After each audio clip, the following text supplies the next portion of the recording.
Lani, ano? Hindi ka pa ba tapos dyan? Malapit na po akong matapos dito, Lola. Nako, ayusin mo yung paglalaba mo, ha? Kailangan wala kaming makikitang anumang bakasang mancha dyan. Kailangang mabango din yan. Opo, Lola. Ay, siya nga pala. Nakita ko tong lalagyan ng baby powder. Lola, ipon ko po yan. Akala ko walang laman pero nung naalog ko meron pala. Bakit nga pala hindi mo sinasabi sa akin na nag-iipon ka? Ikaw ha? Nagtatago ka ng pera sa akin. Hindi po ako nagtatago sa inyo, Lola. Nag-iipon lang po ako para sa pambili ko ng gamit sa susunod na pasukan. Ay nako, matagal pang pasukan kaya akin na muna to. Pero Lola... Makakaipon ka pa naman. Kailangan ko lang ng pera ngayon. Pambili ng kakainin natin. Sige na nga po, Lola. Huwag ka namang hinayang dito kasi kakain ka rin naman sa bibilhin kong pagkain. O siya, bibili na ako ng pagkain ha. Ikaw, bilisan mo na dyan. Kailangan tapos ka na dyan pagdating ko. Tsaka magtipid ka sa tubig. Mahal na ang binabayaran natin sa tubig. Opo.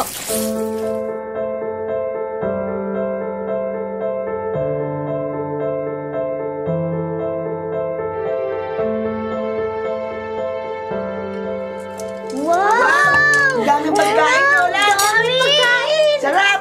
Siyempre, mga apo, masasarap ang mga pagkain hinanda ng Lola para sa inyo. Yay! Kain na! Lola, nandito na po ako. O ano? Tapos mo na bang maisampay ang lahat? Opo. Siya nga pala, nakasalubong ko pala si Aling Tasing kanina. Magpapalaba daw siya ulit sa'yo. Pumunta ka raw sa bahay nila para makuha mo yung mga labada. Sige po. Lola, ang dami naman pong pagkain binili ninyo. May dinuguan, may lechon paksiw, laing. Tapos meron pang minatamis na saba. Nakakagutom. Sandali! Hindi yan ang pagkain mo. Sa mga pinsan mo lang yan. Ha? Ano po yung kakainin ko? Ayun o. Yun. Binukod ko na yung pagkain mo. Ha? Eto lang po ba? Bakit kanin lang po? Walang ulam? Yung bagoong ang ulam mo. Ha?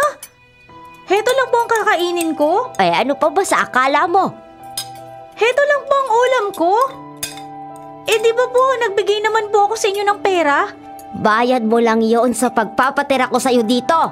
Hindi kasama dun yung pagkain. Lola naman. Ay bakit? May reklamo ka? Opo. Kasi ang sarap ng kinakain po ng mga pinsan ko tapos ako, bagoong lang ipapakain nyo sa akin? Kung tutuusin po sa akin naman po yung perang pinambili ninyo At sumasagot ka pa sa akin ha, Lani? Hoy, huwag mong isusumbat sa akin yung perang inaabot mo kasi kulang pa yon kung tutuusin sa pagpapatira ko sa'yo dito sa bahay. Ngayon, kung ayaw mong kumain ng bagoong, ay pwes, dagdagan mo pa yung perang binibigay mo sa akin. Kung ayaw mo naman sa pamamalakad ko, ay pwes, lumayas ka na dito sa bahay. Hindi kita kailangan dito. Grabe naman po kayo, Lola. Kung tratuhin niyo po ako, parang hindi niyo po ako opo ha. O ano, kakainin mo ba yung bagoong o hindi? Kung ayaw mo, o di wag. Ihahalo ko na lang yan sa lulutuin kong binagoongan mamaya.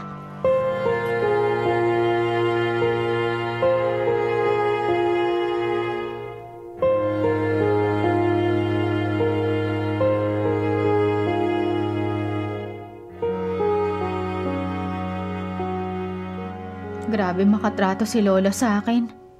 Parang hindi niya ako opo. Sa totoo lang, malapit na ako mawala ng pagtitimpi.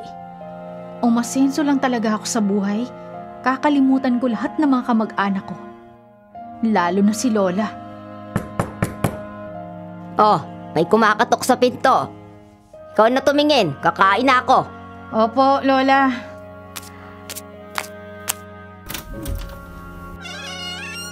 Lani. Inay, hali po kayo. Pasok kayo. Lani, sino siya? Lola, si Inay po. Ano ginagawa niya dito? Inay, nandito lang po ako para kumustahin ang anak ko. Ay nako! Tamang-tama, kunin mo na yung anak mo dito para mawala na ako ng konsumisyon. Inay, kunin niyo na po ako dito.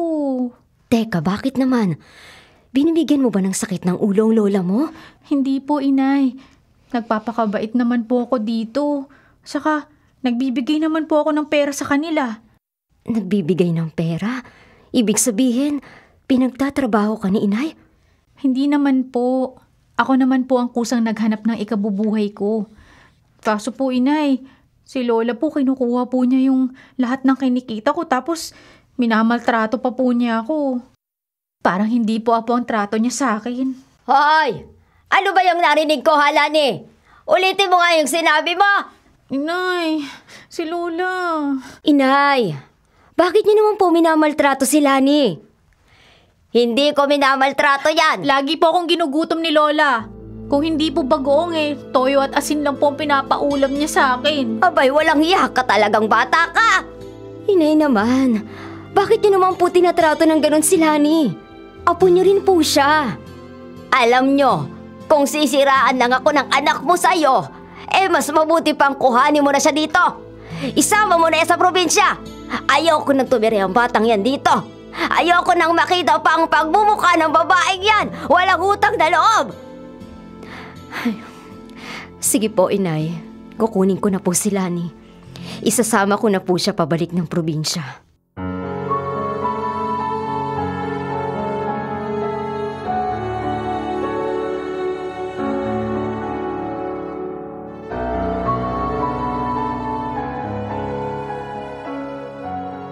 Pagpasensyahan mo na ang bahay namin, Halani. Alam kong maliit lang to kumpara sa bahay ng lola mo. Ayos lang po, Inay. Mas gusto ko nga po dito kaysa doon kina Lola. Aanhin ko naman po ang tumira sa malaking bahay kung puro mga halimaw naman na nakatira doon. Huwag ka nang magalit sa lola mo. Pagkatapos po ng lahat ng ginawa niya sa akin, hindi ko po maiwasang hindi magalit sa kanya. Sinusumpa ko, Inay. Hindi na ako babalik doon.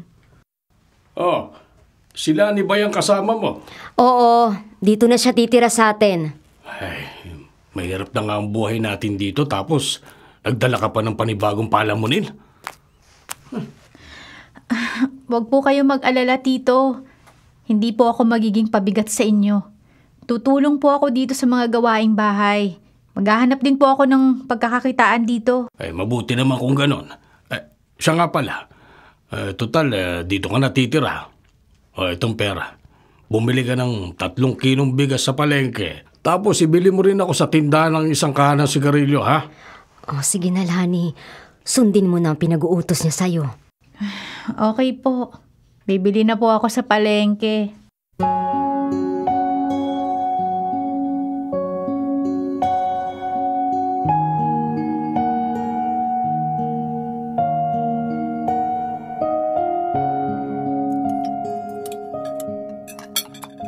Masarap pala magluto tong anak mo, Lara. Bata pa lang kasi si Lani, tinuruan ko na siya magluto. At saka nahasa din po ang kaalaman ko sa pagluluto simula nung tumira ako kay na Lola. Alam niyo naman po, hindi po ako pinapakain ni Lola ng mga lutong pagkain niya, kaya ayun, sariling sikap po talaga ako nun. Siya nga pala. Ngayong kasama na kita, anak. Tutulungan kita sa mga gastusin mo sa pag-aaral. Mag-aaral ba yang si Lani? Pagtrabahuhin mo muna yan para naman makatulong siya sa atin. Alam mo naman ang hirap ng buhay natin. Yung mga anak natin, Lara, hindi na natin mapag-aral. Sa pa kaya? Inay, wag niyo na pong alalahanin ang pag-aaral ko. Magkakaroon naman po ako ng trabaho kaya ako na po ang bahala sa mga gastusin ko sa pag-aaral. At saka sa public naman po ako pumapasok kaya hindi malaki ang nagagastos ko. Sige anak, pasensya ka na ha. Wala po yun. Naiintindihan ko naman po kayo ni Tito. Di bale, kapag nakaipon na po ako, pag-aaralin ko din po ang mga kapatid ko. Lara, kung ganyan kabait ang anak mo wala tayong magiging problema. Ikaw, Lani, pagbutihin mo ang pag-aaral at pagtatrabaho mo ng sa ganun, umasenso naman ang mga buhay natin. Sige po.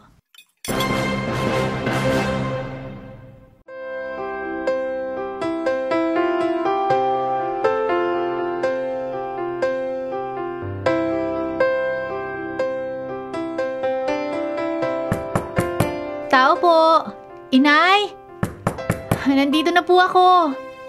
Tao po. Inay! Inay! Naku, tamang-tama ang dating mo. Halika, pasok ka. Eto na po pala yung mga pinamili ko. Nabili ko pong lahat yung mga inilista ninyo. Eto na rin po yung sukli.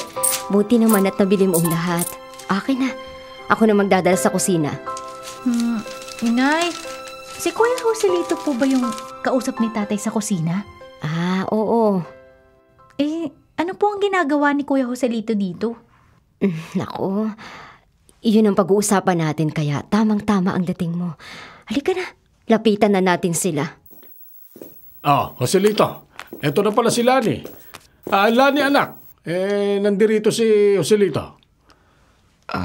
Hi, Lani. Joselito? Anong ginagawa mo dito? Kasi... Lara, maupo muna kayo ng anak mo para maging maganda at malinaw ang pag-uusap natin, ha? Tara, Lani. Ayan, maupo ka dyan. Baka gusto mong kumain muna ng merienda. Dala ni Joselito yung mga kalamay. Inay, Tito, ano po ba yung pag-uusapan natin? At saka, bakit po nandito si Kuya Joselito? Lara, ikaw na nga magpaliwanag sa anak mo. Lani, anak. Kaya nandito si Joselito para mamanhikan. Mamanhikan? Bakit po? Lani, kasi... gusto ko sanang hingin na ang kamay mo sa mga magulang mo. Ha? Anong sabi mo, Kuya Joselito?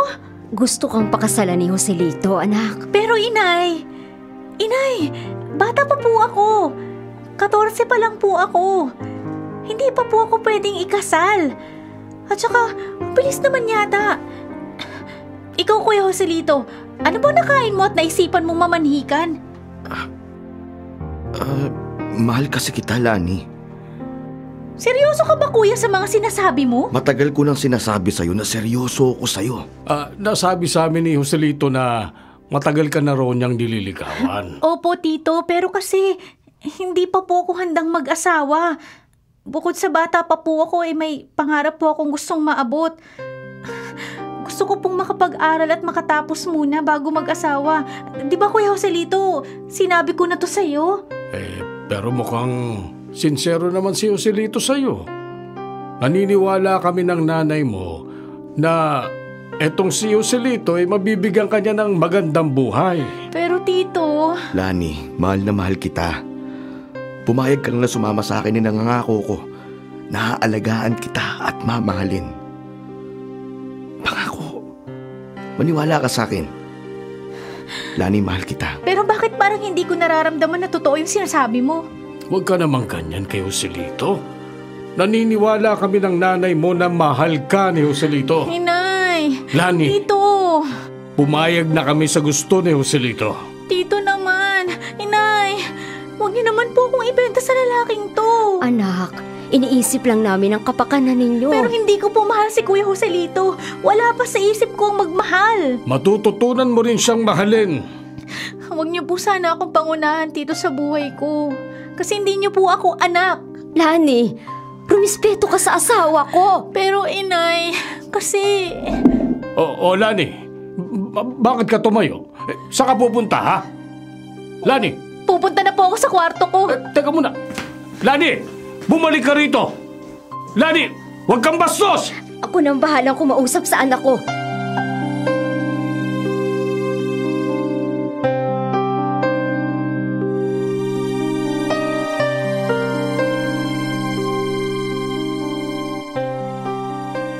Lani, anak. Inay, bakit naman po kayo pumayag dun sa gusto po ni Kuya Joselito? Alam niyo naman pong masyado pa akong bata para mag-asawa. Hindi pa po ako handa, Inay. Alam niyo naman po yan, di ba? Alam ko, anak. Pero kasi... Bakit po gusto niyo na akong mag-asawa, ha, Inay? Lani, ayaw ko man pumayag sa gusto ni Joselito. Kaso, wala akong mapagpipilian. Iniisip ko lang ang kapakanan mo. Hindi ko kasi maibigay ang lahat ng pangangailangan mo. Nahihirapan na kami sa pagpapaaral sa'yo. Kasi alam mo namang marami kang kapatid na pinag-aaral namin. Inay, marami naman pong paraan para masuportahan kong pag-aaral ko eh. Nagtatrabaho naman po ako bilang labandera. Hindi naman po ako pabigat sa pamilyang ito. Kaya bakit niyo pa po ako pag-aasawain ng maaga? Mahal na mahal ka ni Joselito. Magiging mabuti ang buhay mo sa kanya. Hindi po, Inay. Hindi ko po mahal si Kuya Joselito. Saka nararamdaman ko pong hindi niya ako mahal. Gusto lang po niya akong makuha. Nanay mo ako. Alam ko kung anong makakabuti sa'yo. At nararamdaman kong makakabuti sa buhay mo ang pagpili kay Joselito bilang asawa mo. Inay naman. Huwag niyo naman po akong ibenta sa lalaking yun. Kasi kung nabibigatan na po kayo sa akin, lalahis na lang po ako, pero hindi po ako magpapakasal sa lalaking yun. Teka, ano bang ayaw mo kay Joselito, ha? Mabait naman siya sa'yo, di ba? Magkaibigan kayo. Madalas kayo magkasama. Oh, bakit ba ayaw mo sa kanya? Hindi ko nga po siya mahal. Sa paraang gusto ninyong lahat. Mahirap po bang intindihin yun, ha, Inay? Matututo ka ring mahalin ng lalaking yun, Lani. Inay!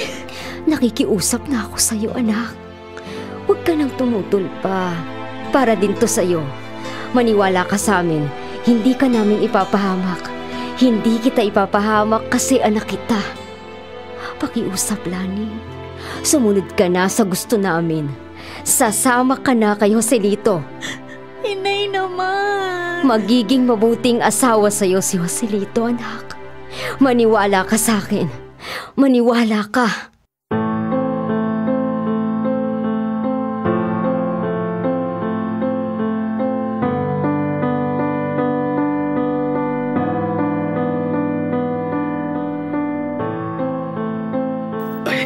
Akin na yung mga dala mong gamit. Ako na mag-aakit niyan sa kwarto natin. Eto. Babalik din ako kaagad. Sige, maupo ka muna dyan sa sofa.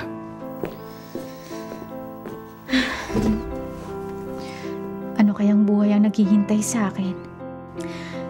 Magiging mabuting asawa kaya si Joselito sa akin? Magiging maayos ba ang buhay ko o maghihirap lang ako? Gustuhin ko mang tumutol sa gusto nilang lahat pero wala akong magawa. Diyos ko, tulungan mo ako. Ano ba tong buhay na pinasok ko? Naipasok ko na sa kwarto natin yung mga dala mong gamit. Maya-maya na lang natin ayusin yun. Siya nga pala. Nagugutom ka na ba? Bibili ako ng pagkain sa karindere dyan sa kanto. Hindi ako gutom. Sa totoo lang, wala akong ganang kumain. Oh, bakit? May problema ka ba? Tatapatin na kita, Joselito. Oo, may problema nga ako. At yun ay ang pagsasama nating dalawa. Lani. Alam mo namang hindi pa ako handang mag-asawa. At saka, napakabata ko pa. Ano na lang sasabihin ng mga kapitbahay mo kapag nakita nila ako? Ipapakilala mo ako bilang live-in partner mo? Malamang hindi, kasi baka magsumbong sila sa DSWD. Alam mo, proud ako na sabihin sa lahat na ikaw ang asawa o live-in partner ko. Wala akong pakialam sa sasabihin ng lahat tungkol sa atin. Ipaglalaban kita, Lani. Talaga lang, ha? Naiintindihan ko kung ganyan ang reaksyon mo sa ngayon. Pero maniwala ka, masasanay ka rin sa buhay natin. At saka, magtutulungan naman tayong dalawa. Pangako, hindi kita pababayaan. Joselito, sorry pero ayoko talaga. Hindi ko kaya. Makakaya mo yan. Alam ko matututuhan mo rin ako mahalin, Lani.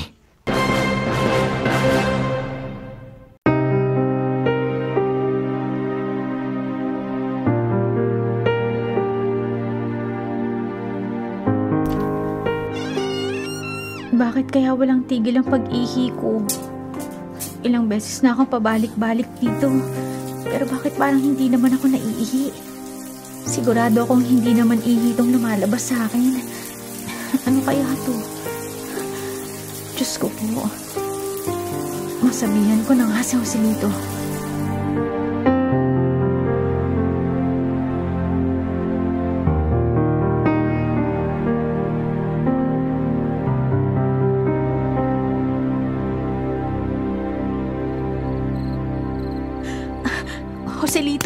Joselito, gising. Joselito, gumising ka dali. Bakit ba? Ano ba problema? Bakit mo binigising? Tulungan mo naman ako. May problema ako. Bakit? Joselito, hindi ko alam kung ano tong nangyayari sa akin. May lumalabas na tubig sa akin pero hindi naman ako naiihi. Baka naman manganganak ka na. Ha? Joselito, hindi ko pa kabuwanan. Hindi rin naman siguro ako nakunan kasi bakit tubig lang lumalabas sa akin at hindi dugo?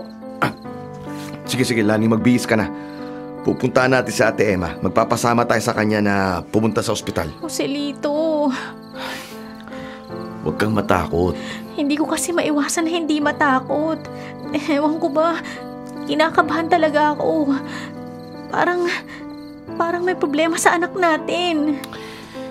Mahal ko, huwag kang mag-isip ng kung ano-ano. Sige na, magbihis ka na.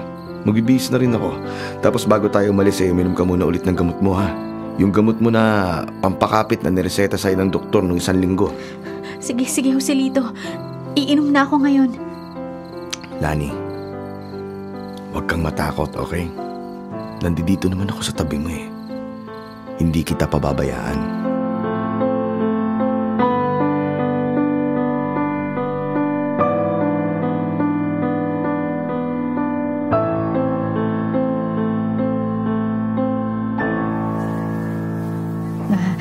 Buti Joselito at naisipan ninyong pumunta ni Lani sa akin. Ayan, naisugod ka agad natin sa ospital ang asawa mo. Naku, Ate Emma, salamat mo talaga at sinamahan niyo kami ni Lani dito. Joselito, Ate Emma, huwag kang mag-alala, Lani. Inu-ultrasound ka na. Ate Emma, natatakot po kasi ako dun sa sinabi sa akin ng doktor kanina na wala daw silang marinig na tibok ng puso ng anak ko. Dito sa loob ng sinapupunan ko. Doc, kumusta na po yung lagay ng anak ni Lani? Ayon dito sa ultrasound, may malaking problema tayo. Ha? Doc, ano po yun? Mukhang... Ano po, Doc? Sabihin niyo na po sa akin, pakiusap. Mrs. mukhang... Wag po kayo mabibigla pero... Parang wala na pong buhay yung bata na nasa loob ng sinapupunan ninyo. Ano po sabi niyo, Doc? Nagbibiro ba kayo? Hindi po ako nagbibiro. Kung buhay pa po ang bata, sana po gumagalaw pa po siya. At saka sana nagre-register dito ang heartbeat niya. Kaso hindi po eh. Doc, baka po nagkakamali lang kayo. Hindi po ako nagkakamali, Mrs. Patay na po ang bata sa sinapupunan ninyo. Diyos ko! Joselito! Ang anak natin! Diyos ko po. Doc, wala na po bang paraan para maisalba ang buhay ng bata? Pasensya na pero wala na pong ibang paraan para maisalba pa ang buhay ng bata. Lani. Lani. Joselito! Ang anak natin! Kailangan na pong matanggal agad ang patay na sanggol sa sinapupunan ninyo, Mrs. Para hindi po maapektuhan ang kaligtasan ng kalusugan ninyo. Sige, Doc. Kayo na po ang bahala. Hindi mapatay ang anak ko. Sabihin niyo sa akin, binibiro niyo lang ako. Pakiusap, sabihin niyo sa akin na nagsisinungaling lang kayo. Tama na, Lani. Tanggapin na lang natin na nangyari. Tama na. Tama na, Lani. Hindi ko matatanggap. Buhay pa ang anak ko. Buhay pa siya, Joselito. Joselito!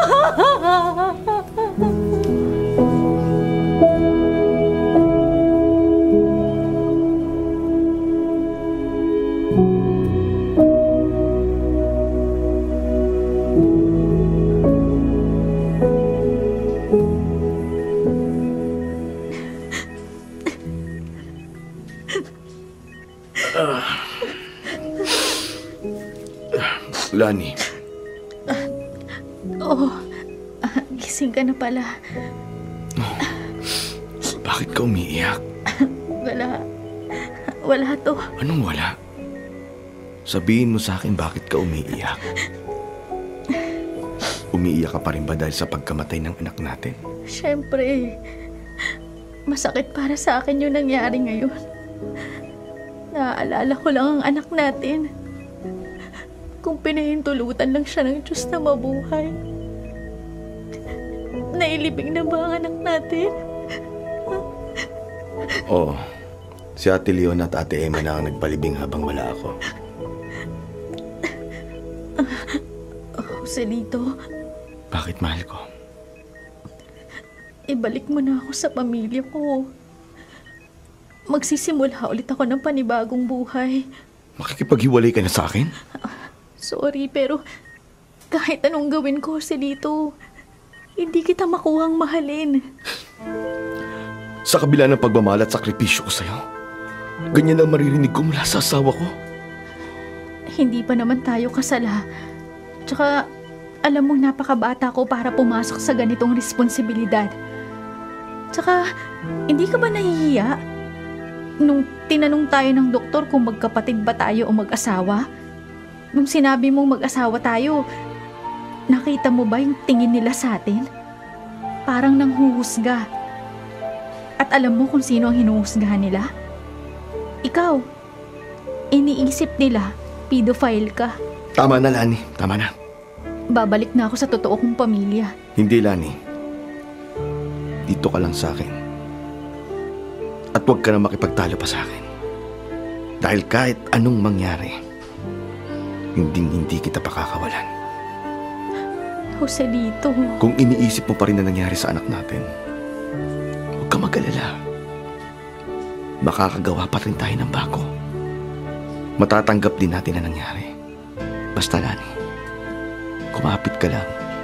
Dahil ako, kahit anong mangyari, hindi ako bibitaw. Magkamatayan na pero hindi ka nila mababawi mula sa akin.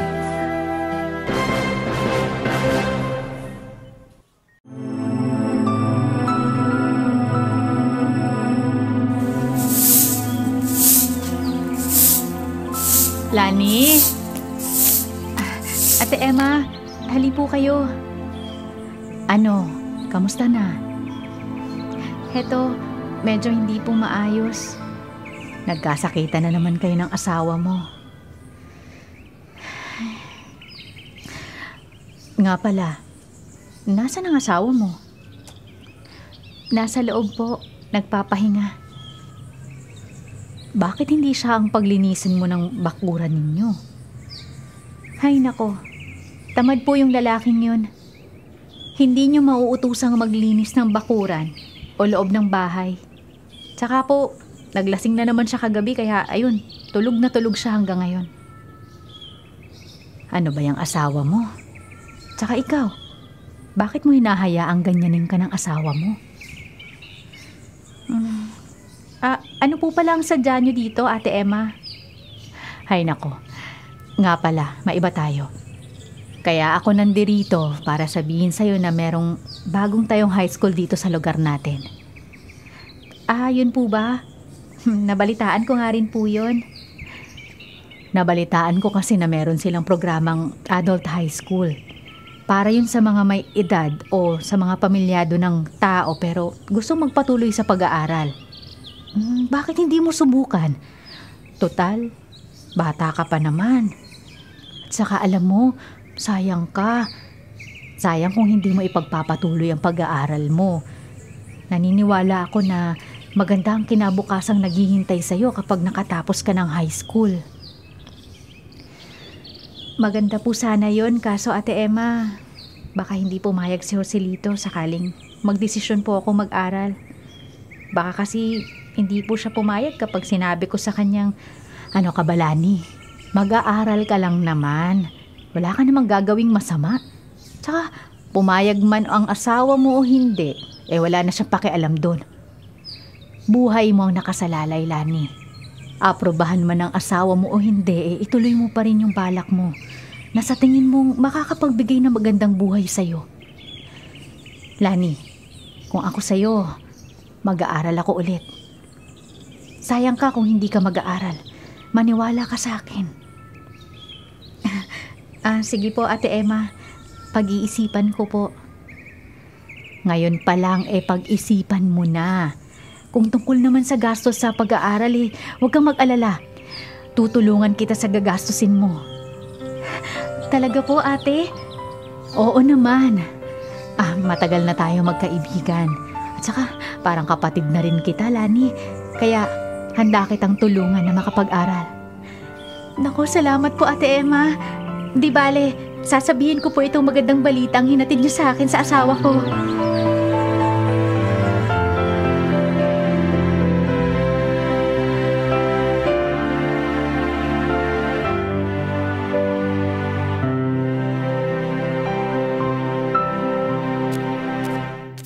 Gising ka na pala, Joselito. Bakit hindi mo naman ako ginising ng alas 4, ha? Tignan mo. Late na ako sa lakad ng barkada. Maglalakwatsa at magiinuman na naman kayo ng mga barkada mo. Bakit? Masama ba? Sige, Joselito. Gawin mo ang gusto mo. Bahala ka. Siya nga pala, may sasabihin sana ako sa'yo. Pwede ba mamaya mo na lang sabihin pag uwi ko? Importante kasi to, Joselito. Kung mamaya ko pa sasabihin siguradong lasing ka na. Ano ba sasabihin mo, ha? May binalita kasi sa akin si Ate Emma. Yung tungkol dun sa bagong tayong eskwelahan sa lugar natin. Meron daw kasing high school dun na pwede sa mga may asawa na o may trabaho. Ano gusto mong palabasin? Mag-aaral ka? Oo, sana. Bala ko sanang magpatuloy sa pag-aaral. Hindi ka mag-aaral. Pero Joselito... Tigilan mo na nga yung pangarap mo. Walang mararating yan. Hindi tayo yayaman dyan. Sa gastos lang yung iniisip mo. Hindi naman ako hihingi sa'yo ng pampaaral ko. Nangako sa akin si Ate Emma na tutulungan daw niya akong mag-aaral. At naniwala ka naman sa kanya. Oo naman. Kaya naman niya akong tulungan kasi negosyante siya. Hindi. Ayoko. Hindi ka mag-aaral. Tapos ang usapan. Joselito naman. Bakit ba gusto mo mag-aaral, ha? Para makahanap ka ng ibang lalaking papalit sa akin, ganun ba? Ano ba yung pinagsasasabi mo? Siyempre, hindi ko gagawin yun. Hindi mo masasabi yan. Malay mo. Makakita ka ng ibang lalaki dyan, ipagpalit mo lang ako. Basta, Lani, hindi ka mag-aaral. Tigilan mo na yung pangarap mo kasi walang mabuting maidudulot yan sa atin. At saka, mapapabayaan mo lang ang mga anak natin, Joselito. Huwag mo na akong suwayin. Pwede ba? Ito, Lani, kapag sinuway mo ang utos ko, sinasabi ko sa'yo, magkakapatayan tayong dalawa. Maliwanag ba? Sige. Ikaw ang masusunod.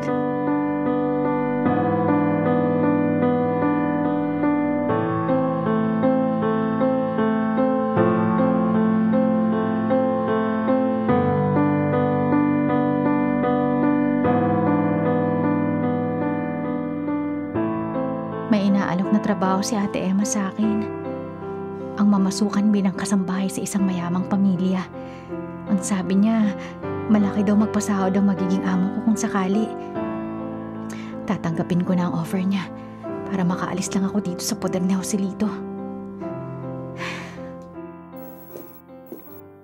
Saan ka ba pupunta? Magsisimba. Gusto mo sumama ka? Hindi na. Wala naman ako makukuha dyan sa pagsisimba. Hindi naman ako yayaman dyan. Kilabutan ka nga sa sinasabi mo, Joselito. Sige na, Joselito. Aalis Hindi na ako. ka aalis, Lani. Sandali, Dito ka lang, Joselito. dito ka lang. Bakit mo ba ako pinipigilan, ha? Halika nga rito. Bitawan mo nga ako, Joselito. Nasasaktan ako. Ano ba, Joselito? Hayop ka, babae ka! Joselito! Bakit mo naman ako sinampal, ha? Ano bang kasalanan ko sa'yo? Hindi ba sinabi ko na sa'yo na huwag kang mag-aaral? Yan yung nakita kong enrollment form sa gamit mo. Bakit mo ako sinuway, ha? Joselito naman. Gusto ko lang maabot ang mga pangarap ko. Gusto mo maabot ang mga pangarap mo o gusto mong lumantik? Ha? Hindi ako lumalandi, Joselito. Kahit kailan hindi ko naisip na humanap ng ibang lalaki. Kahit minsan, Joselito, hindi ka tinloko. Ikaw lang ang lalaki sa buhay ko, ikaw lang. Wala ka naman kasi mapapala dyan sa pag-aaral mo At saka para ano pa ang pag-aaral? Ha? Taong bahay ka lang naman. Alipin lang ba ang tingin mo sa akin? Pues, hindi ako ganon kasi Joselito, may pangarap ako sa buhay ko. Gusto kong makatapos ng pag-aaral. Para ano? Para pagmalakihan mo ako? Para pag nakatapos ka na at nakahanap ka na ng trabaho, iiwan mo na ako? Pues, hindi mangyayari yan, Lani. Kasi ngayon pa lang, pipigilan na kita. Joselito, tama na. Tama na. Huwag mo na akong hawakan pa sa leeg. Huwag mo na akong gawing taw-tauhan kasi hindi ako ganon. Hindi mo ako alipin.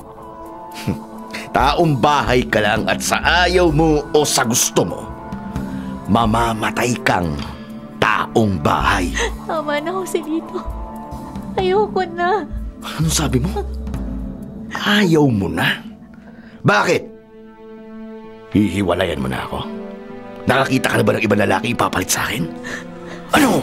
Sumagot ka! Pagod na ako sa'yo, Joselito. Pagod na ako sa kakadikta mo. Sawang-sawa na ako sa pangmamaliit at pang-aalipusta mo sa pagkatao ko. Siguro nga nung una nagpapakatanga ako sa'yo. Pero may hangganan din ang lahat. Ubus na ang pasensya ko sa'yo. Ganon. Pues, matitikman mo ngayon ang galit ko. Joselito! Joselito! Nasasaktan ako, Joselito! Tama! Hindi ako maaawa sa'yo! Hindi ako maaawa sa'yo! Ay ko! Tama na! Joselito, tama na! Maawa ka sa akin! Tama na! Ikaw, Lani, nauubos na ang pasensya ko sa'yo. At kapag ako nagpuno sa'yo, papatayin kita. Sige! Patayin mo na ako! Patayin mo na lang ako! Mas mabuti pa yun kaysa habang buhay akong magdusa sa piling mo. Ano? Bakit hindi mo gawin, ha? Sige, Joselito! Patayin mo na ako! Tama na. Huwag na natin palakihin pa tong away na to. Tumigil ka na kasi dyan sa pangarap mo na makapag-aral ka. Tapos ang usapan. Ako na ang kakausap dyan sa Emma na yan. Humanda talaga sa akin ang babaeng yan. Makakatikim siya sa akin ng mura. Sige, hindi na ako mag-iisip pa na mag-aral. Pero wag mo nang idamay si Ate Emma dito. Nagmamagandang loob lang siya sa akin. Sige, Lani. Kapag nabalitaan ko na pumapasok ka pa sa eskwelahan, hindi lang yan ang aabutin mo sa akin. Itatak mo yan sa kukote mo. Oo. Oo. Huwag ka na magsimba. Maglinis ka na lang ng bahay. Dali! Kumilos ka na! Oo. Oo. Oo.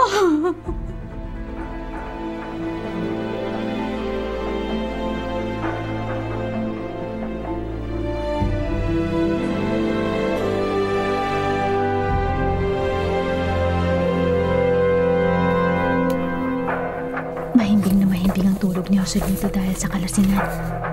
Tamang-tama. Eto na ang pagkakataon ko para makatakas sa kanya. Sapat na tong mga gamit na dadalhin ko. Kina Ate Emma muna ako pansamantalang magtatago.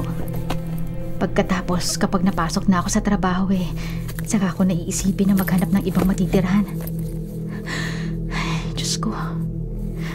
Tulungan mo po ako. Kayo na po ang bahala sa akin.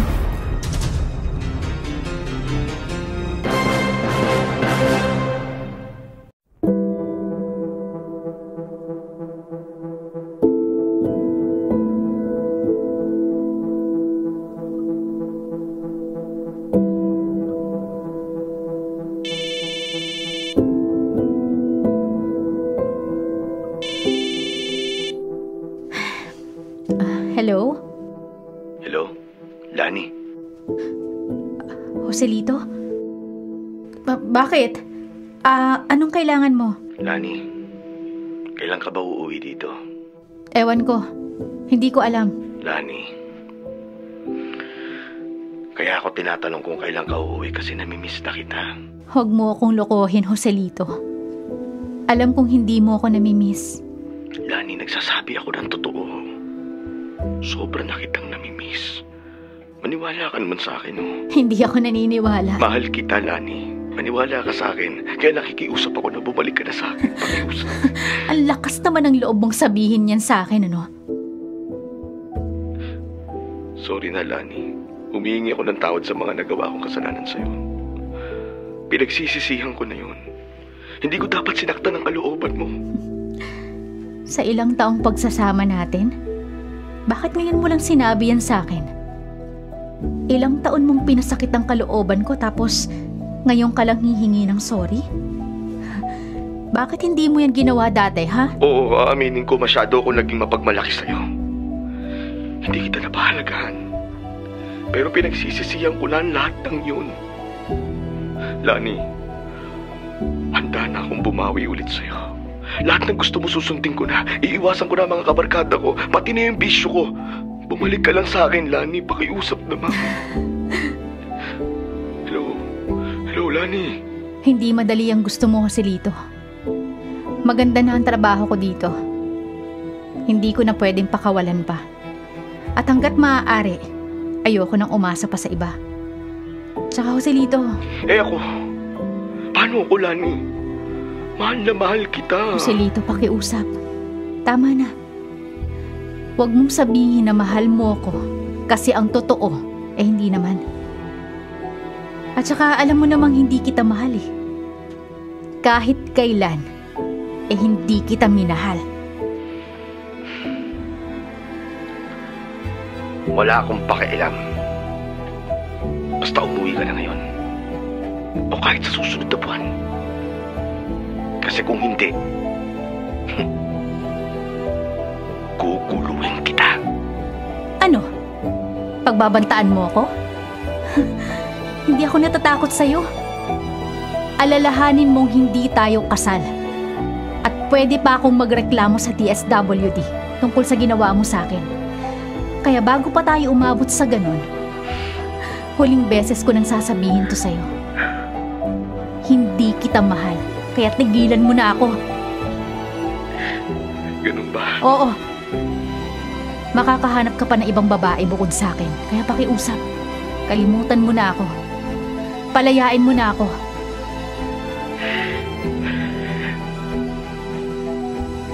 Sige.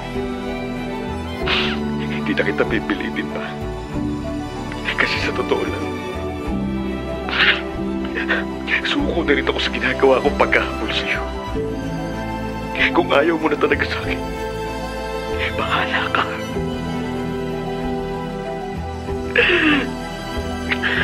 Sige.